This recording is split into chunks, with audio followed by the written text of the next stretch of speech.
Okay, hi guys, here's the video for lesson 6 of unit 6. This is the last lesson of the unit. Okay, I gave you guys this package, these sheets, so you can fill in the notes with me. And I highly recommend you do that because you have an open book exam when you get back. And so it'll be really good if you have nice filled in notes on this stuff, okay? So this lesson is all about standard form and general form of an equation. At this point, we know two types of equations. We know, oh my gosh, forgot to switch it.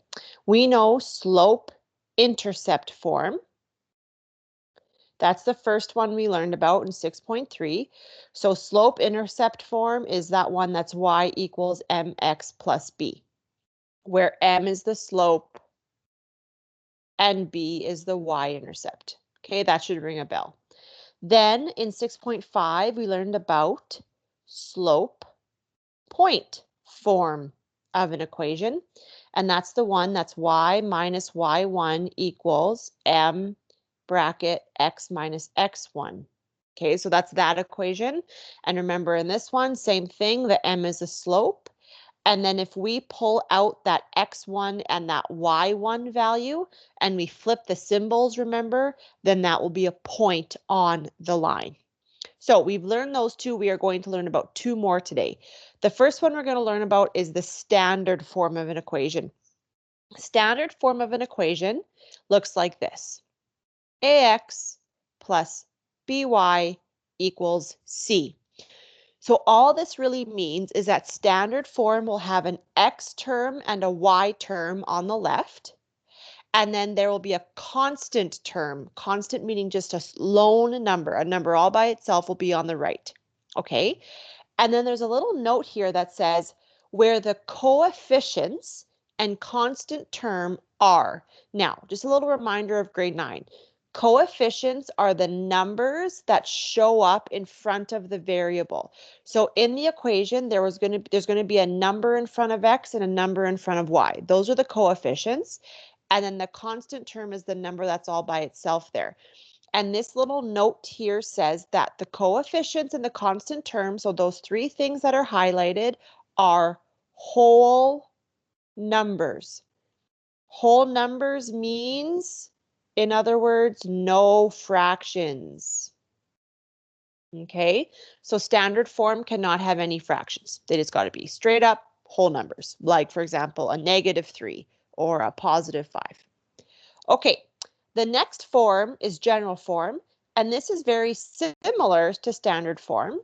The only difference is that that constant term is on the left side as well. So all three terms are on the left side. It's like I just took that constant term from up here and swung it over to the left-hand side, okay? And then that means the right-hand side, if there's nothing left over there, we just write a 0. Okay, here there's a couple of notes. So in this one, it says where a, so the coefficient that is in front of x, a is a natural number. Okay, natural number, a natural number is 1, 2, 3, and so on. Essentially, it means it has to be a positive number. Okay, natural numbers are the numbers we see naturally every day. I have 2 apples in my fruit basket. I have 1 jug of milk in my fridge. We don't tend to see negative numbers a lot during our day. So we kind of just say that natural numbers, the numbers we naturally deal with, are positive numbers. So 1, 2, 3. Okay, but then it says that B and C, so those guys there, they're whole numbers. Okay, so they are allowed to be negative. So whole numbers can be -3, -2, -1, 0, 1, 2, 3, etc.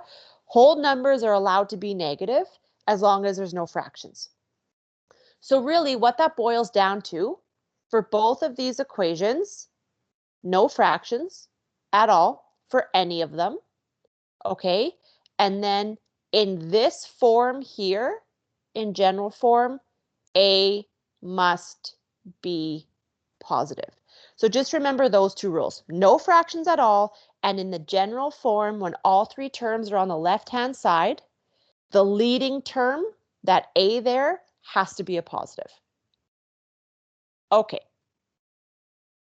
So the first question here says rewrite these equations so they are in their general form.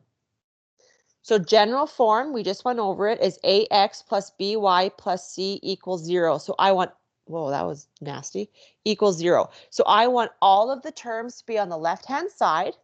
I can't have any fractions, and I have to make sure that my leading term is positive. Okay, so here's the first one here. Y equals negative 2 over 3x plus 4. That is an explicit form. So if I know I have to write it in general form, which allows no fractions at all, the first thing I'm going to do is get rid of my fraction, right? I have a 2 over 3. So I'm going to get rid of that 3 on the bottom. So I multiply everything by 3. So what happens is I get 3y equals this 3 and this 3 cancel. I'm just left with negative 2x. And then I have a positive 12, right? 3 times 4. Okay, so I've gotten rid of all of my fractions. Now, general form is all 3 terms are on the left-hand side. So I am going to take this negative 2x and just send him over to the left-hand side. You're allowed to do that. You're allowed to just take a term and send it over to the other side as long as you change the symbol. Okay? So you can always send something to the other side of an equation as long as you change the symbol. I have to do the same thing with the 12. He will also get sent over to the other side and change the symbol. So if I send over both of those terms, I know that the x term, right, if we look at my equation, it has to be the x term and then the y term and then the constant term.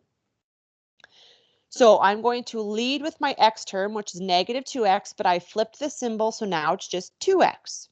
Then my y term is that positive 3y. So I'm just going to put that addition symbol in there now to separate the two terms. Then I'll have the constant term, which was a positive 12, so it will now be a negative 12 once I sent it over. I took everything away from the right-hand side, so it's 0. My first term there is already a positive 2. That's what I want. And I'm done.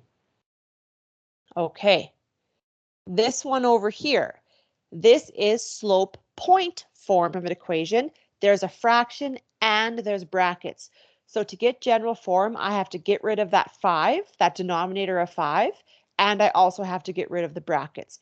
So the first thing I'm going to do is get rid of that 5, and I do so by timesing every term by 5. Now, a reminder, there's always a student who is tempted to also multiply those by 5. But this is all one big term because it's multiplied together. So because it's one big term, it just gets 1, 5. Okay, so when I simplify, 5 times y is now 5y, and then I did 5 times 1 is negative 5. Then here the 5's canceled. Now I'm going to do another step here in 1. So the 5's canceled. I'm only left with that 3, and I'm going to distribute that 3 into the bracket. So 3 times x is 3x, and 3 times 2 is 6. So I got rid of the brackets in that step as well. Okay. So I'm going to do this in 2 steps. The first thing I'm going to do is I'm going to send over that 3x. Okay, I'm going to send it over to the left-hand side and it's going to lead. Once I send that 3x over, it switches symbol. So it's now a negative 3x. Then I have that positive 5y. Okay, and I'm just going to recopy the rest of the equation. Okay, I'm just going to show you something. So in this scenario here, I have 2 constant terms. Right? In this guy, I only had the 12. It was easy enough just to send him over. I'm just going to show you here what happens when you have 2 constant terms. It's not too complicated. So you have a negative 5 that was already on the left-hand side, and you have a 6 that's on the right-hand side. I want the right-hand side to equal 0, right? So to get that equals 0, I just go minus 6. But once I do that to one side, I have to also be fair and minus 6 to the other side. And I'm going to stack it underneath the negative 5 because I know I can combine those 2 terms. So now I have negative 3x plus 5y minus 11 equals 0. Okay, so I subtracted that 6. Or if you want to think of it as I sent that 6 over and it became a negative 6, right? So it's now like I have a negative 6 on this side as well. And then I just simplified negative 5 and negative 6 becomes negative 11. However you want to think of it is fine. Okay, but here you guys, I have a problem. The problem being I cannot have my first term being negative. The rules for general form is that a, the term in front of x, has to be a natural number or positive. So here's the deal. You are allowed to switch that symbol. You're allowed to switch it. You're allowed to switch it to a positive 3x as long as if you switch one symbol, you switch all symbols. So the negatives become positives, positive become negatives, and there we go. There is our general form. Okay. Question here says, for each of the following equations, determine the x and y intercepts, so where they cross the x and y axis. I'm going to sketch the line, then I'm going to verify with a third point.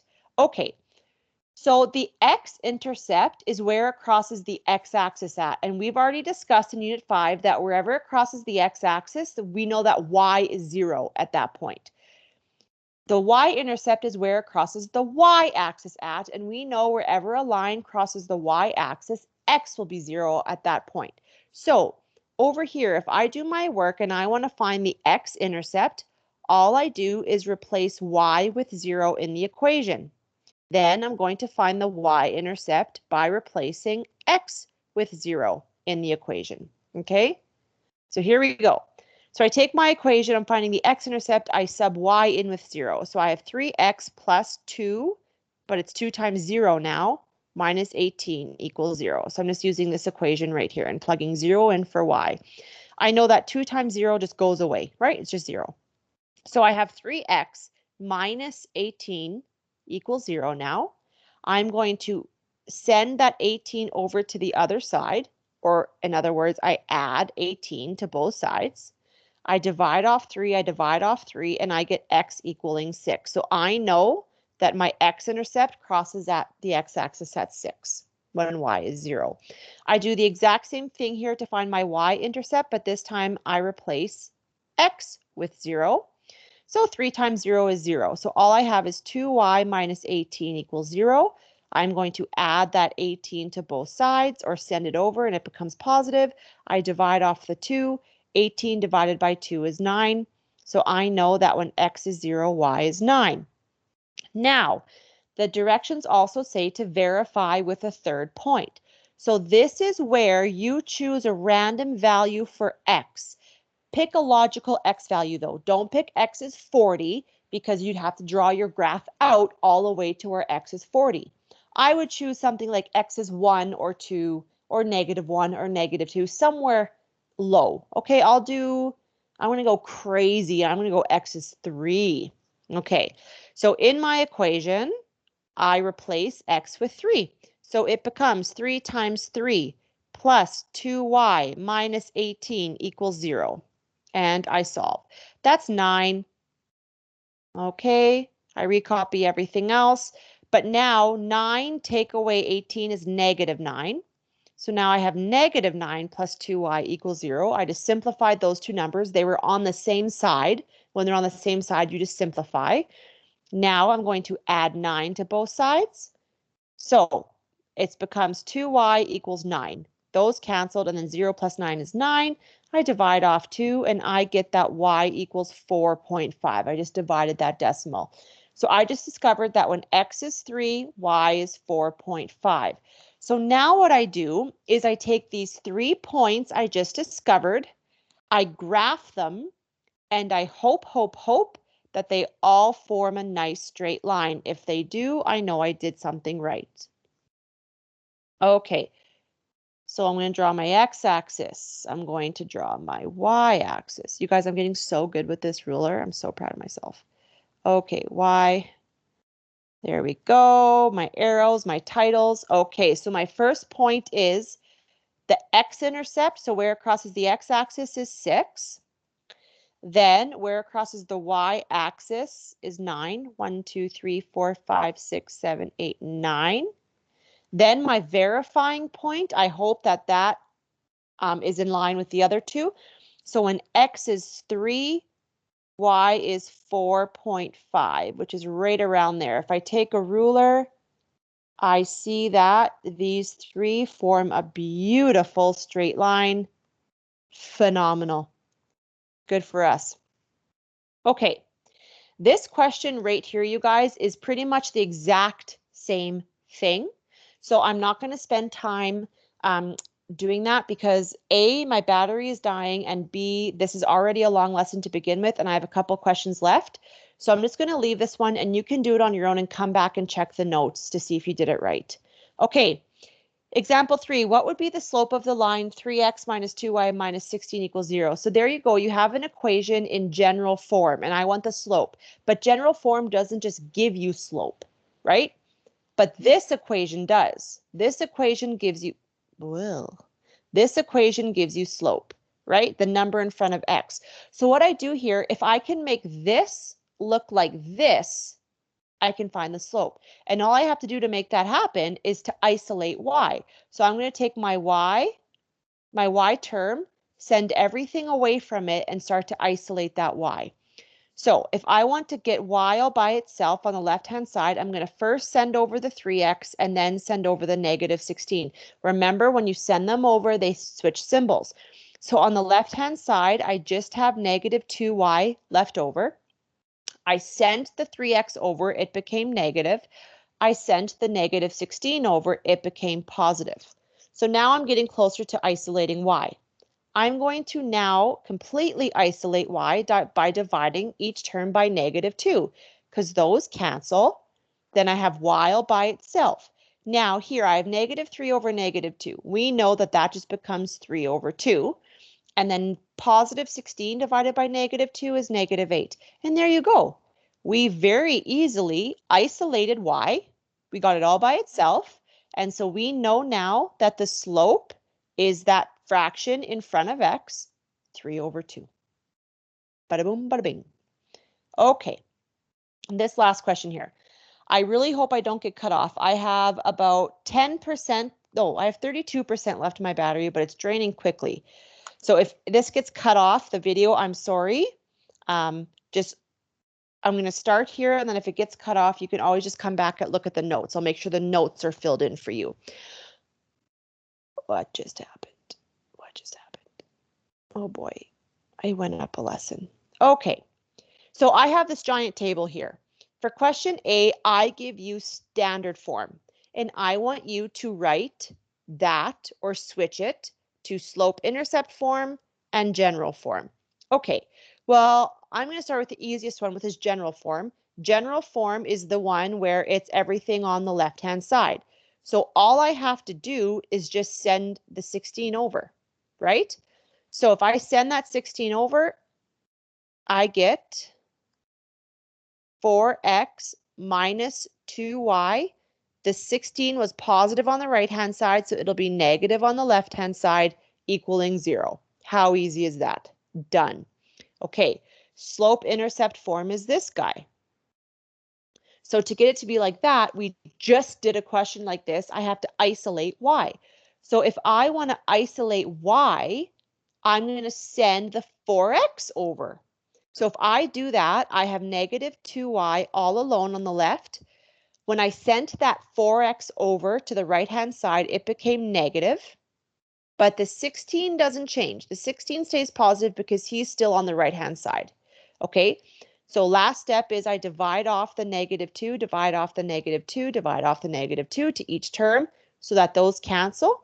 And then once we clean it up, we have y isolated. Then my slope there in front of x is negative 4 over negative 2, which is really just 2x. And then positive 16 divided by negative 2 is negative 8. And there you go. You're done. Y is isolated, and that looks like slope-intercept form. Okay, in this next one, I start off by giving you general form, and you have to go to standard form. This is the easy one. Standard form just means you take the constant term, and it should be on the right-hand side. So I have 8x plus 3y, and then on the right-hand side equals negative 21. That 21 becomes negative when you send it over. Okay, next I want to get the slope-intercept form, which essentially means we isolate y. So I'm going to look at this equation here, because all I have to do is send over the 8x to get the 3y to be all by itself. So if I do that, I'll have 3y on the left-hand side all by itself. When the 8x went over to the right-hand side, its symbol will switch to a negative x. And that negative 21 just kind of gets nudged down a little bit. It's still negative though. It didn't move sides. Now I divide off the 3 to each term. Y is now isolated. Negative 8 over 3 can't reduce, so we leave it. And negative 21 divided by 3 becomes negative 7. There, we're done. Y is isolated. That looks like slope-intercept form to me. Okay. This one here, I give you slope-intercept form. Okay? And we have to work backwards and go to general and standard. So we know from a couple examples earlier that general and standard form can't have fractions. So I'm going to get rid of that fraction of 2 by multiplying everything by 2. When that happens, I get 2y equaling, those 2's cancel, so I just get 1x, and then 8 times 2 is 16. So now, for this one right here, this is standard form. That's where I need just the x and y to be on the left-hand side. So I'm going to move that x over to left-hand side. And because it's a positive 1 on the right, when I move it, it becomes a negative 1, or just negative x. We don't need to write the 1, right? Then that 2y from there is still there. It's still positive because it didn't really move sides. Then on the right-hand side, all I have left is that 16. And this negative right here, you guys, that's allowed, right? It's only in general form that we can't have the negative. Speaking of general form, let's get to it. So for general form, I need all 3 terms on the left. So I'm going to move that 16 over to the left. So that means I would have negative x plus 2y minus 16 equals 0. The 16 became negative, right? Now this negative is a problem. You can't have a leading negative, a leading term that's negative in general form.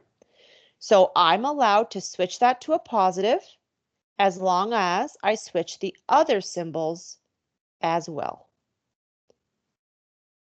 Okay, now, last one. I think I might make it without the video or my computer dying. I give you slope point form in this guy. That's the first time we've seen this guy. So for slope point form, this is probably the most complicated of them all, okay?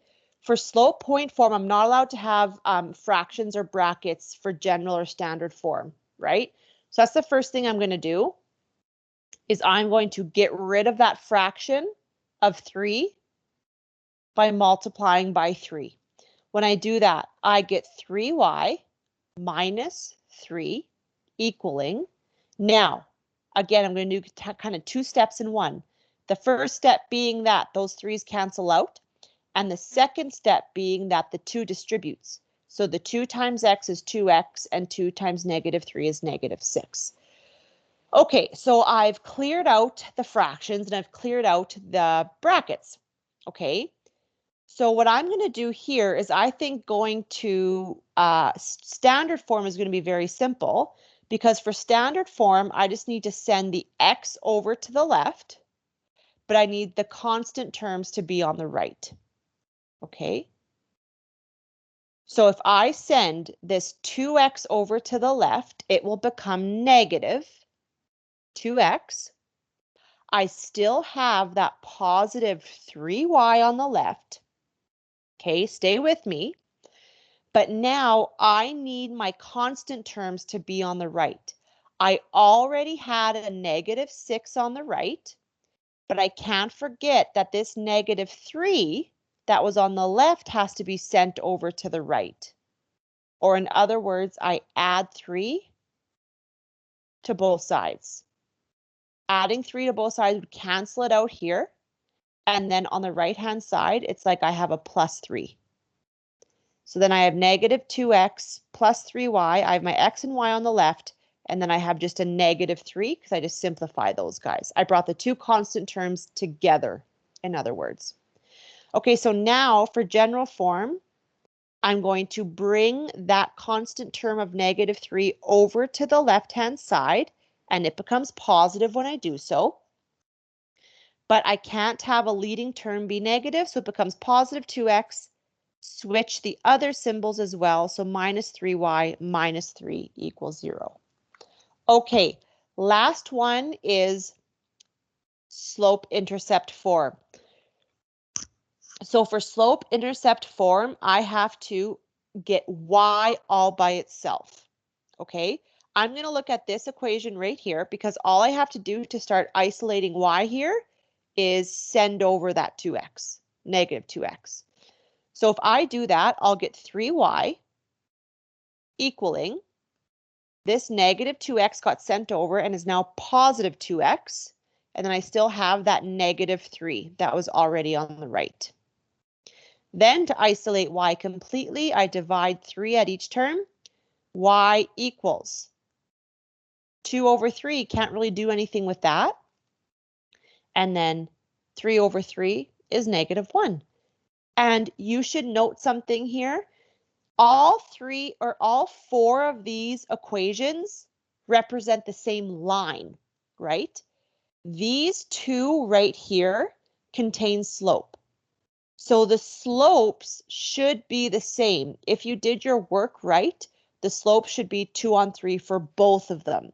If your slopes are different, like say you had a slope of like, I don't know, 1 over 4 here, and then 2 over 3 over there, something's wrong because the same line can't have 2 different slopes. So that's kind of a way you can check that you did your work right, that those slopes match up at the end of the day. Okay, I haven't even gotten my battery warning yet, so I'm still good for time. So I'm actually just going to go back up and finish this question here. Okay, if you want to stop listening, you can, and you can just look at the notes after. Okay, so here, again, this is the same question where I have to find first the x-intercept, then the y-intercept, and then verify with a third point. So to find the x-intercept, I'm going to make y 0. Then to find the y-intercept, I'm going to make x 0. All right, so to make y 0, it would look like this. X plus 3 times 0 plus 9 equals 0. So that goes away. I have x plus 9 equaling 0. I subtract 9 to both sides, or I send the 9 over and it becomes negative and we're done. Okay, to find my y-intercept, I make x 0. So it's 0 plus 3y plus 9 equals 0. So I have 3y plus 9 equaling 0. I'm going to send that 9 over to the other side. It becomes -9. I divide 3 off on both sides and I get that the y-intercept is at -3.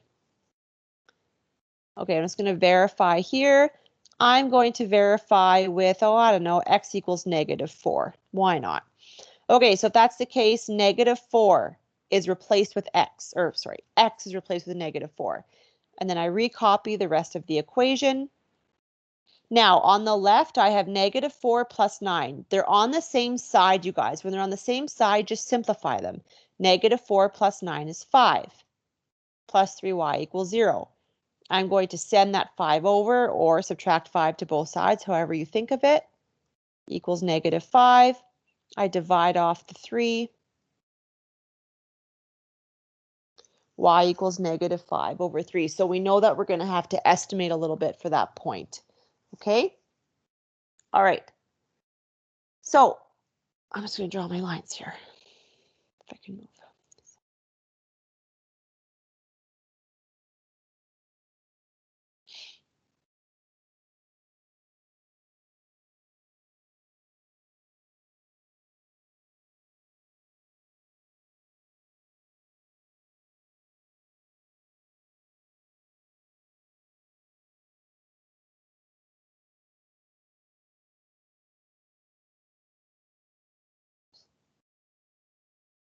Okay, so now my x-intercept is -9, so I go to -1, 2, 3, 4, 5, 6, 7, 8, 9.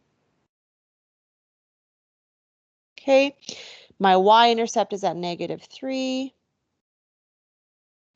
And then I found this point to be when x is -4, y is negative 5.3, or sorry, not negative 5.3. If you divide 5 on 3 in a calculator, you'll see that it's just shy of negative 2. Okay, so that would be negative 4, and then just shy, not quite negative 2. Okay, and then I take my ruler, I line them up, look at that. They create a perfect line. Join them up, put an arrow, and you're done. Okay, so of course, if you take this verifying point, so you drew your 2 points here, okay, but then you drew your third point, and your third point was like way up here, well, then that's an indication that something's wrong. Okay, all 3 should fall in line nicely. Okay, that, you guys, is lesson 6. I know that this table was a lot, okay? So maybe even rewatch this part of the video if you want. Make sure you take really good notes on it. On the exam, there is a table like this, but it's only 2 of them. I didn't give you 4 rows to fill in, just 2 rows to fill in. So it's about half the amount that we just did. Okay? All right, good luck.